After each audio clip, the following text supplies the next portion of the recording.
by Sam A. Mustafa is a wonderful little Napoleonics rule set. It's actually a big one. Lets you fight big battles. Takes about 3 or 4 hours. But it also includes Scharnhorst campaigning with Blucher, which lets you develop wonderful little battle scenarios for any rule set that you might have in your collection. In our case, we wound up with 2 battles. The Russians, in red, put together a solid defensive line, and they sent a small column of infantry, that's column number 2, to the south to block the main force of the Prussians in blue. They successfully defended this bridge crossing, and now, with the column A effectively boxed out, we're going to turn our attention to the north. But things get interesting here, because the tabletop battle has a total of 3 objectives on it. 1 in each of the deployment zones for the Prussians and the Russians, and 1 in the city of Ragoli. Yeah, the Russians and Prussians are fighting in Italy. They're just names, okay? The map is what's important here. At the end of the battle, if one side controls all 3 of those objectives, or alternatively, if the Prussians can take Ragoli, they will end the campaign with a total of, they've got 6 victory points, 7, 8. So the Prussians can win by taking Ragoli. Now they're outnumbered, that's going to be a real trick. For the Russians to win, because they only have 5 victory points to the 6 for the Prussians, they have to control all 3 objective markers. So we have an unusual situation here, where the Prussians are the attackers, technically. But the Russians have to go on the offensive here because they have to control all 3 objectives in order to win the battle, in order to win the whole campaign. Alternatively, if the Prussians can take and hold Ragoli at the end of 30 turns, then they will win the campaign. So the only objective that the Prussians need to hold is the city, which begins the game in the control of the Russians, and it's supposedly really hard to dislodge forces when they are dug into a city. The tabletop itself is going to look like these 6 squares that you see here on the table. Nobody can cross the southern boundary. There's going to be woods, hills, lots of high mountains, like unpassable. And then the columns here are important as well, because the Prussian column C there consists of some elite infantry, 2 units of heavy artillery, and they're going up against column 1 for the Russians. That is their major force. They've got grenadiers, a couple of those. They got 3 units of infantry and 2 units of cuirassiers. In the center of the battlefield, column B is 3 line regiments and a light cavalry regiment for the Prussians, facing off against column 3, which is the heavy artillery. So the city itself is defended by 2 units of artillery and 2 units of line infantry. And this is what the table looks like after deployment. If you are using 1-inch bases, 2mm figures from your regular miniatures, you can fit a whole game of Blucher onto a space 18 inches deep by 2 feet across. Looks just like the figure. Now, I did exercise a little bit of artistic license. I bent this stream into the table a little bit because remember that the Russians over there on the northern side of the table, it's actually on the eastern side of the table. I had to rotate my table like, oh, did I get that right? No, yeah, I had to rotate my table. So north is to the left, east is to the top of the table. Because reinforcements appear on that road, and I wanted to use my terrain piece there, actually has a little stream on it. Technically, that's the end of the table. That's where the reinforcements will come on. They'll have to move through the town, so that's going to slow them down. Now, I'm going to do reinforcements a little bit different. Normally, if you run the numbers, the way reinforcements work for Blucher is that starting on turn number 4, if your reinforcements coming in on your baseline, you roll a d6. And if you get a 1, then they come on. Then starting on turn 8, it's on a 1 or a 2. On turn 12, it's on a 1, 2, or 3. If your reinforcements have done a wide flanking maneuver and they're coming on your enemy's side of the table, so back here or along this side, then you start rolling on turn number 5 on a 1, and then at turn 10, it becomes on a 1 or a 2. That's the way the math works out. I'm going to roll, because the reinforcements, we have a unit of light cavalry, a unit of militia, and a unit of line infantry for the Russians that may arrive. I'm going to use the reinforcement rules for as if this was the enemy side of the table. They fought an engagement early in the morning and they did a forced march to get here. So they're going to have at least one fatigue if they appear. But I'm going to make it harder for them to appear because they have effectively, even though they're coming from the reserve area, they fought an engagement. So that's going to take a little bit longer. One of the things you have to do when you are getting started is, because we had a force of recon light horse for the Prussians, the recons for the Russians, remember, they were spent. They used up in the last battle. In fact, one of these, the light cavalry reinforcement that may appear, it's just those 3 stands could make all the difference in the world. Again, they're coming on with fatigue, but that's where the light horse come in for them, the Cossacks, to be perfectly frank with you. So we got to roll a d6 for this base right here, and on a result of a 5, they come on with 1 fatigue. If we'd rolled a 1, it would be 2 fatigue, and on a 6, they come in... Oh, no, they don't come in at all. Something like that. I don't know. 2 through 5, it's a single fatigue. I'm going to be using yellow chips for fatigue today. 3 red equal 1 yellow chip, just to cut down on the clutter a little bit. You'll notice some of these guys have green chips peeking out from under them. That's because the Russians have their elite infantry on their far right flank, the left as we look at it. Those guys start with 7 fatigue. Everybody else starts with 6. Of course, these guys start with 5. 6 minus the 1 is 5. Then the Cuirassiers, they also start with 7 fatigue, in addition to their bonuses. And then there is 1 elite infantry down here for the Prussians. Notice that both sides have decided to put their elite forces on the far flank. They're going up against each other. And this is a really interesting battle. I think now that everything is laid out, the purple chips here, these are the objective markers. Remember that the Russians only win if they seize this objective. The Prussians can win just by holding out. So the fact that the Russians have a slight edge in the numbers, Kutuzov is back there. He is a legend, but he is immobile. Means that the onus is on the Russians, even though the Prussians chose the attack, chose the battle, and they are technically the aggressors. They can afford to just sit back and wait. If they get through all 15 turns, they have the victory points edge over the Russians. They win the game. So they really just need to defend this. And so to that end, they have both their light cavalry in the back ready to plug any gaps. Their cannons are up on the hill. You're going to have to take these cannons. At the same time, if they can grab just this city, then the Prussians win the game. But it's in their best interest to play this out defensively. Last thing we should talk about here is probably how I'm going to do the initiative on this. Normally, in a normal battle, 200-point battle, you're rolling 2d6 to find out how many pips you've got to act. I do this as a solo gamer a little bit different, and I'm not going to show you the blow-by-blow of the battle. This is going to be a long enough video as it is. I'm just going to hit the highlights and shit. I just want to demonstrate how Blucher works. When we come down to that pivotal moment where the knife, the battle hangs on the knife edge, that's where we'll slow things down. I'll show you. I'll try to show you when things start to hit, maybe turn 3, 4, whatever. And most of the really important die rolls, like this guy right here. But, and to just give you an example, because the Prussians go first on this first turn, they're not going to move. Maybe they bring this guy out to the flank. Maybe they want to swing him wide to just put the spook on these guys. But that's all that's really going to happen. And these infantry on their turn go 1, 2, and you can't recover 1 fatigue. Like the most fatigue you can recover to is 1 less than your max. So even if we had a general able to say, yeah, no, you're good. So I'm already done with turn number 1, except for the cannon fire. And these cannons are going to be blasting each other. The Russian cannons in the center there are going to try to weaken the left flank of the Prussians, and likewise over here. So I'm going to play that out. You'll see some chips appear. But the big thing is, how am I going to do this? I'm actually going to I'm going to declare actions first. So for example, on this turn, I say, oh, this guy is going to move up. I roll a d8 to count to... not 2d6, not 1d6. Last battle I rolled 1d6. And this one we have enough guys that d8 will give a nice wide swing for the number of units that you can move. I'm going to pre-declare. So for example, on turn number 2, I say these 5 guys are all going to move up. And then these 2 horses, these 2 heavy Cuirassiers, are going to swing around to this side.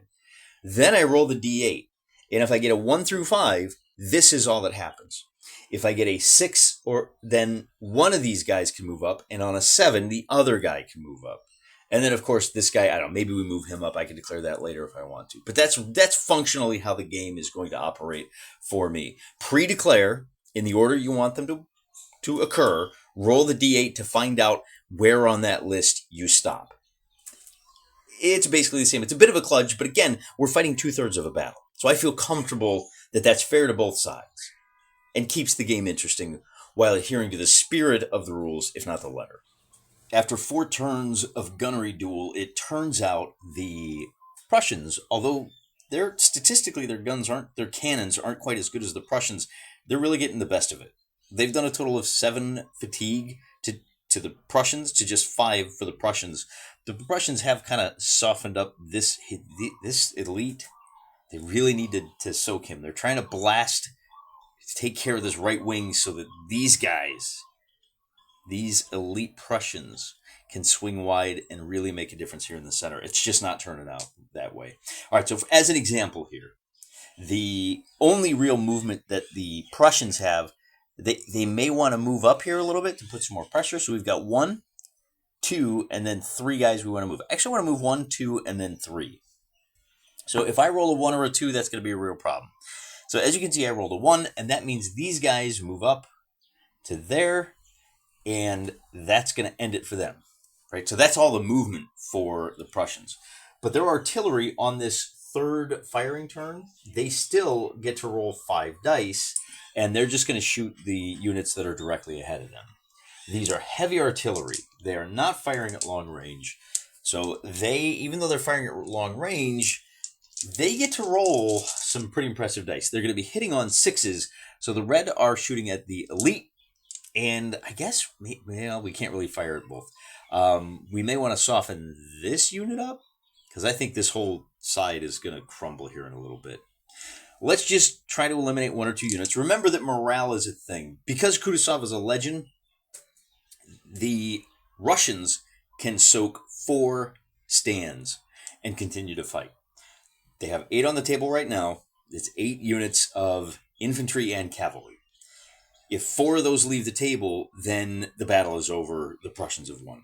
The Prussians, because they don't have a leader on the table, particularly one with a legend, they have 8 stands on the table as well.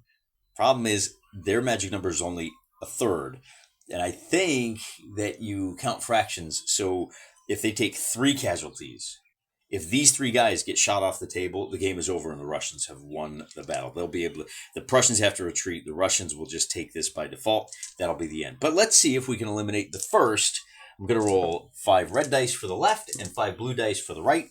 And because these are heavy guns, 1 5 gets converted into a hit. So we're only going to do 1 hit on the elites, those grenadiers, and 1 hit on the guys kind of protecting their flank. Now that brings them to 5 casualties. Oh, come to think of it, there were actually a couple of extra casualties on this guy. He's taken a total of 3 so far. So maybe a little more fair than you'd expect. A little more even the results, despite the Prussian advantage. These guys are down to just 1 fatigue. I think we may just wind up leaving them there. But this is where the potential for reinforcements comes to the fore. Because it's turn number 6. That's it for turn number 5. We roll to see if the reinforcements come on for the Russians. Only on a 1. Not this turn. And I always get this backwards because I always think there's only 15 turns in the game. Bear in mind, a turn is 1 go. So on turn number 4, as we look into turn 6, turns 1, 3, and 5 were the Prussians. Turns 2, 4, and 6 were the Russians. And by way of another example, we're going to move this whole corps. This is 5 units. They're all going to march straight forward. Half a league, half a league. If I roll a 6 or better, then these 2 heavy cavalry will be able to march out of the path of danger. So with a 6, so in other words, 5 is good, and then because we declared these 2 guys are going to be able to get away from this unit. Although in retrospect, I think because this unit of Prussian infantry moved, they don't get to fire at this cavalry. Yeah, that's right. If you move, you can't shoot. So we're going to bring these guys, not the full 4 inches, but we are going to get them out of the path of danger, and we'll kind of swing them something like this. Not a bad turn. Now we move on to turn number 7. And there's going to be a lot more shooting. The third turn of the Prussian artillery fire. So we're going to fire at these 2 guys now. No, we got to try and... Yeah, we're going to fire at these 2 guys. The red dice are for the one on the left. We only get to roll 4. If I get a single 5, then he is done for the day. They have taken too many casualties. Because I got a single 5 on the blue die, that will deliver the first fatigue to this unit. Now that's just cannon fire. The infantry get to fire as well. And because they are fresh, are elites, I gotta check this. I think these guys, because they've taken 2 fatigue, 4 fatigue, and they're out of range, I'm just gonna do a little bit of checking here. We are beyond 1 inch. So we're gonna be firing at long range, so skirmishers aren't gonna help us. I am wrong. They do. Oh, I forgot to do movement, didn't I? Sometimes I get a little ahead of things here. We want to move 1, 2, and 3. Oh, we got a 4. How about that? But that's the only movement we really wanted. So these guys, this light cavalry will ride to here.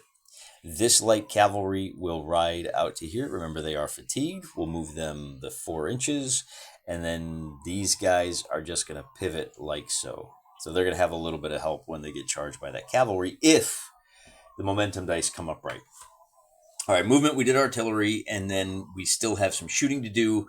And because all of these guys are within 1 inch, they're going to be using their full 7 elan.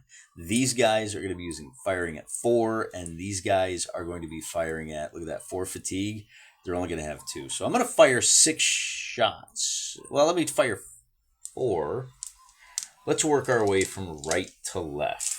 Or from right to left. We only get 2 shots here. They're about 2 inches away from this unit, so 2 shots. Looking for 6s, we get nothing. And then these guys are going to fire 4 shots, looking for 6s, and we get nothing. And then our elite infantry over here, I think they have skirmishers. They're going to get 2 6s anyway. With shock, steady, and skirmish, they're going to succeed in delivering 2 fatigue to their opponent. That will take us to turn number 8, and we'll roll for reinforcements for the Russians. Looking for a 1, they get it. So all 3 of these units come bursting onto the scene, but the only way they can enter the table, I guess, is back here. And I gotta tell you, I might be doing this in the wrong order. So they appear on the table over here, because that's the direction they came from. I might be doing this in the wrong order, because that might be an end of the turn thing. But, whatever. I'll look it up. Yes, they come on at the end of the turn. We're going to have to burn a lot of momentum getting them into the fight. At a minimum, they'll at least be able to protect the town. Roll the big 7 on momentum. As you can see, the 2 forces have now locked horns. The cannon fire isn't going to do a whole lot of good for the Prussians. But the Russians, here in the fire phase, in fact, we even brought 2 units of heavy cavalry against 1 unit of infantry. We'll see how that works. That might have been a mistake. The cannons do have a shot, though, here in the artillery fire phase, in the cannon fire phase. And on this 4th turn, though, they're only going to be rolling a total of 3 dice apiece. And you have to roll them separately. I got to roll red and I got to roll blue, because each 5 could turn into a hit. So this is my point. Well, it doesn't matter. If I had 2 5s, but they were both on the blue dice, it would still only be 1 hit. But that is going to deliver a little bit more fatigue and send a few more of these Prussians to Sleepy Town. And that will be it for the fire phase. Now we get into the melee phase, and things get dicey. See what I did there? This battle on the far right side of the table is a little bit complicated. The Prussians are on the defense. They are steady. So they have an extra die. Notice they have all 7 of their elan. So with 1 extra die, they have a total of 8. Theirs are the blue dice. They have to allocate all 8 dice to the attackers. And as you can see, we've got 5 dice for the Russian Grenadiers. The Grenadiers, yeah. And 4 for the second unit. These 2 units of Russians both get an extra die because they have shock. So we roll both sets of dice and compare the results. So we'll roll those, and we gotta make sure that they stay separated. You get out of the way. Because we have to check the results for both of these, and the process is important. The order is important. First, you have to look at the 4 ups, so I can take out all the misses. And as you can see here, the Russians did terribly on the left as we look at it. On the right, taking out all of the misses leaves us with the Russians doing reasonably well. So we have a 3-1 versus a 2-1. What does that mean?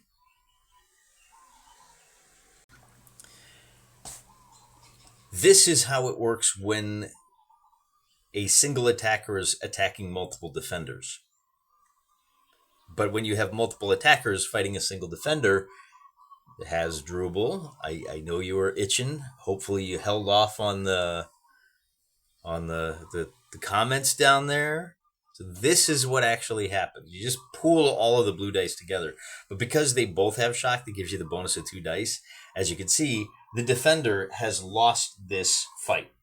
And that means that the defender takes 1 fatigue. Wait, if the defender score, I got this wrong. If the attacker is greater, the defender takes 2 fatigues and retreats a little bit. So we take out the bonus, we bring him back up to the edge of the hill to protect that flank, and all of the attackers now take 1 fatigue. So this attacker on the far side has his first, and this attacker in the middle now has a total of 4. So we'll simplify things with a little red and a yellow. Okay. That's how things stand at the end of that combat. Now these are just 1v1 combats, a lot simpler. And while the Prussian left was able to drive off their attackers, the Prussian right just rolled terribly and was completely destroyed. They didn't have a whole lot of fatigue elan left anyway, so the Russians have followed up, and now they have broken a gap in the lines of the Prussians. Not only that, but these horsey boys have also been able to destroy that unit with a 2-1 advantage. Well, they do take 1 fatigue apiece for having fought that, which takes them down to 6. But with 14 dice plus shock, that means you're rolling 16 dice against a defender who, I mean, even if he was prepared, you'd have to re-roll successes. If we give him the benefit of doubt there, you're rolling a whole heck of a lot of dice. He rolled really well. He's still going to wind up getting... And the defender rolled no successes at all. So even re-rolling just those 12 successes, we still get to 6. It's just not going to go well. You need your support there, fellas. I think they have to move in a straight line, which is why they've now busted their way. And this should be, this is a 5 Elan light cavalry. Not going great for the Prussians. Not a huge surprise. That will now finally end the turn for the Russians. We move on to turn number 9. We're only a third of the way into this fight. The only hope the Prussians have is built on the morale clock. The Russians have taken 2 casualties. Remember, if they take 4, their morale breaks. So they move this light cavalry out of the way. They got to keep him alive. They charge, they contact these units here. As you see, 1 Grenadier versus Grenadier, 2 fresh units flanking this Russian unit, which is still reasonably fresh. And then all of their cannons fire, and they concentrate fire on this unit. They do the 3 points of damage necessary to drive this Russian unit from the table. That's the second. With 6 dice, they only needed like 3 successes, and they got it, if you can believe it. This is a Hail Mary for the Prussians. So now we have 2 fights that we have to fight, and the Prussians have to win them both, because they got to end this turn with 4 casualties. Picking up that 5th one is going to be a real challenge. Now this one should be easy because we're going to have 2 fresh units, and I'm going to roll blue dice for the Prussians and 5 dice for the Russians. And because the Russians are flanked, they get hit from both sides, coming and going. They have to re-roll all of their successes. But the Prussians do need to get at least 5 successes. That's a pretty good roll right there. The Russians are, it's the difference, remember. So the Russians get 3 successes on the re-roll. They wind up with just 2 successes. So, in other words, we count the number of successes left over. There's 1, 2, 3, 4, 5, 6. This unit is destroyed. Then we have one more battle over here. And as I look at the table, I just realized this actually isn't going to work for the Prussians because the Russians brought their reinforcements on last turn. Just by having these guys show up, it stiffened the spines of the guys that are out here bleeding and dying in the fields of northern Italy. And the morale clock for the Russians is 5, not 4. But let's do this fight anyway. It's going to be a 5v5. No, it's not. These guys are elite. It's going to be 6v6. And they both have the same amount of elan remaining. The Russians first, and then the Prussians. And the Prussians roll 4 successes. The Russians roll 4 successes. The defender has won this fight, and that means that the attacker fades back with 2 casualties, and the defender is going to the defender just takes 1. And that's pretty much going to end the turn. So on this following turn, the Russians will once again assault this heavy foot with both of their boys, and they're going to be rolling 3, 6, 7, 8 dice. So I'm going to roll, and because I think that a loss of this heavy foot will end the game, and you're going to be rolling, what did we say, 8 red dice, 2, 4, I think that's it. Because it's 3 and 4. So what do we got? We got 2 dice for this guy, 4 dice for this guy, that's 6, and then they both have +1, 2, 4, 6, 8. And then the defender has 3 fatigue, but he does have steady, so he gets 1 extra. So it's going to be 4 dice versus 8 dice, and the Prussians aren't going to pull this one off. It's going to be 4 successes to 2 successes. The difference is too large, and that means that will allow the Russians to get up onto the hill, into the back. The cannons will have to retire now to preserve themselves, and regardless of whatever happens, that 3rd loss means that the Russians are going to win this. They put together the better strategy, that blocking maneuver using just 3 or 4 weakened units, smaller units, to keep. Who was the leader on the Prussian side that's going to have to hear about this tomorrow? He's going to get called up before Blucher, I'm sure. Wartenberg. Wartenberg took his main force on a sweeping movement that just didn't pan out. They got slowed down without enough guys on the table here. Again, it's interesting to see how this develops, how my understanding of the rules and how my understanding of what victory is going to entail changes as I go back down through the checklist. It's not a quick reference sheet, it's 4. But as you go through this and you realize, oh yeah, morale clock, that's a thing in this game, that's going to change things. We got through it in like 10 or 11 turns, so these games can go pretty quick. As a convention game, it's great. If you've got an evening to kill, you can get one of these in less time than it takes to watch an NFL football game. So, that's the comparison, man. You got an evening to kill. Blucher is a great way to do it. I really like the scenarios that come out of Scharnhorst. It would be interesting to see if Scharnhorst could work equally well for, say, a Civil War or a pike and shot era. I'll bet you it would. Give it a shot. Let me know in the comments how well it works for you. Till next time, I'm praying for you.